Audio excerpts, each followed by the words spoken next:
Épître de Paul aux Romains, chapitre 6. Que dirons-nous donc? Demeurerions-nous dans le péché afin que la grâce abonde? Loin de là. Nous qui sommes morts au péché, comment vivrons-nous encore dans le péché?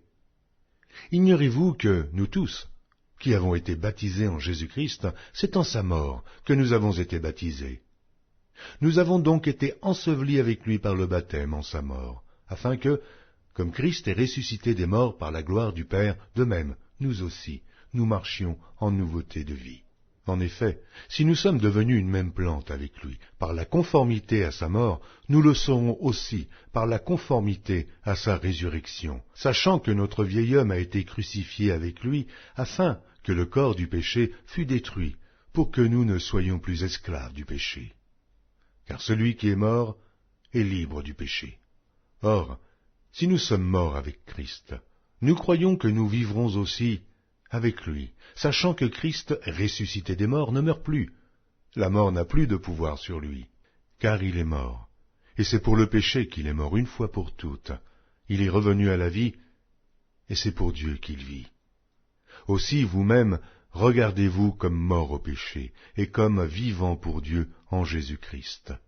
Que le péché ne règne donc point dans votre corps mortel, et n'obéissez pas à ses convoitises. Ne livrez pas vos membres au péché comme des instruments d'iniquité, mais donnez-vous vous-même à Dieu, comme étant vivants de mort que vous étiez, et offrez à Dieu vos membres comme des instruments de justice. Car le péché n'aura point de pouvoir sur vous, puisque vous êtes non sous la loi, mais sous la grâce. Quoi donc? Pécherions-nous parce que nous sommes non sous la loi, mais sous la grâce? Loin de là.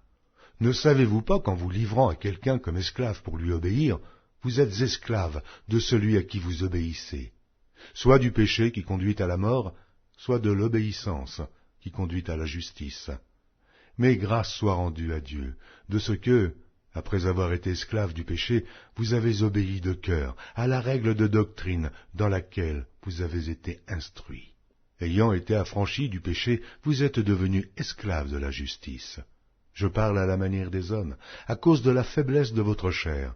De même donc que vous avez livré vos membres comme esclaves à l'impureté et à l'iniquité pour arriver à l'iniquité, ainsi maintenant livrez vos membres comme esclaves à la justice pour arriver à la sainteté.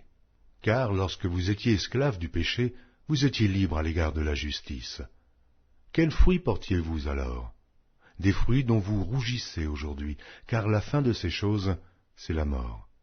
Mais maintenant, étant affranchis du péché et devenus esclaves de Dieu, vous avez pour fruit la sainteté et pour fin la vie éternelle. Car le salaire du péché, c'est la mort, mais le don gratuit de Dieu, c'est la vie éternelle en Jésus-Christ, notre Seigneur.